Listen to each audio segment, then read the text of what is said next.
Hello mga lod guys, so ito pala yung tuna, tingnan nyo, oh, parang karne yung laman. Pero tuna yan, ayan mga lod guys. Oh. So magtinula pala si Mister, ayan lalagyan niya ng okra, pichay at alabati. Nagbati, so yan. So ayan na si Mister mga lod guys. Lugasan mo? Yes. So ayan mga lod guys, ayan, ang sarap nito. Sa mahilig dyan sa tinula mga lod guys, ayan, ito napakasarap talaga nito. So medyo malamig naman ang panahon ngayon sa atin sa Pilipinas mga lod guys. So ito yung masarap na ulamin natin, yung masabaw. Ayan. Sabi ko sa binilang ko, baka maalat na naman tong patula natin. So ayan mga lod guys, oh. Dati kasi mga lod guys, bumili si Mister ng patula, hinalo niya rin sa tinula. Sus kay ang tinula namin naging pait dahil sa patula na ganito, oh. Talo pa sa... Iwan ko lang ngayon, sabi ko sa kanya, bago niya ilunod, tikman niya muna yung patula kung mapait. Baka naman masira na naman yung tinula namin. Sino nakatikim ng patula na mapait? Kaway-kaway dyan. Mapait pala to, no? Pag ano, hindi ko alam na maging pait pala tong ganitong gulay. Kaway-kaway dyan sa nakatikim ng patula na mapait. Ba daw yung patula? So, sabi nila, tikman niya kung mapait. Mapait ah? Hindi. Hindi na. Hilaw lang. Hilaw lang. Sarap kasi ito. So ayan mga lod guys, nagtinola sa Mister. So marami siyang ihahalo na gulay. So perfect talaga to para sa ating tinulang isda, sa ating tuna. Ayan. Ito talaga yung masarap na ulam.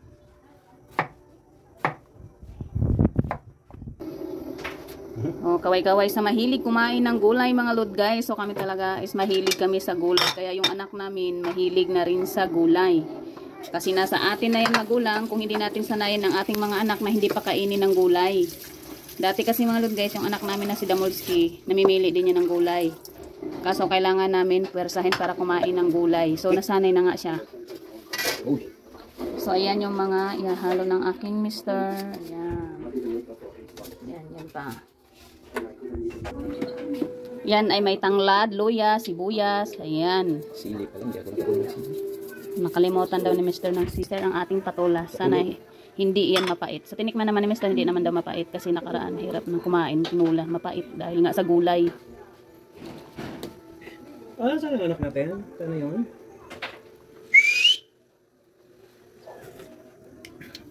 Tinula.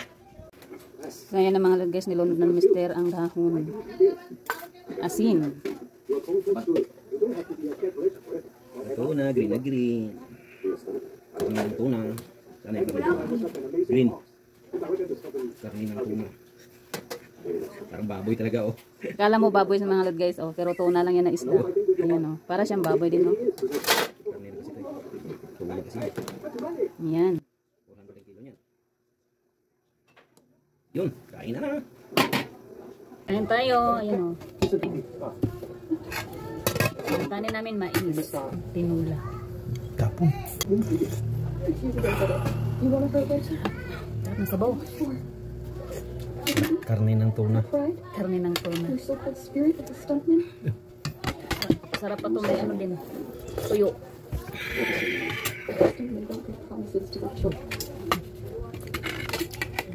May kita ang lasong.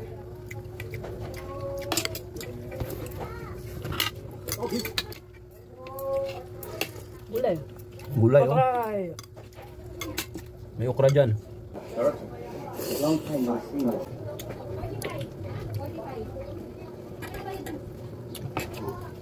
Amazing. Shall we watch cartoons before the shoot? Yeah, it's different from the old days. The 3D videos for CGI composite and post-production. With computer-generated image. Best.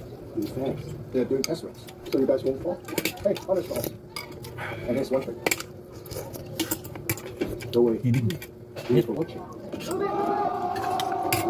use technology now. Why risk it, huh? You don't think I can do it? Brother, you're on mistake. Hey, don't take up your time. Sorry. Hey, brother. Sorry, I'm sorry. Sorry, brother. There are many different ways to make a film now. Well,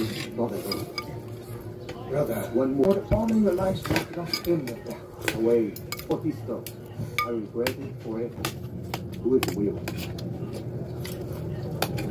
I hope you do.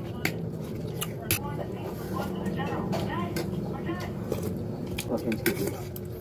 But if you pull it off, your life will change. You can do it. our country's sake, I'm begging to emphasize.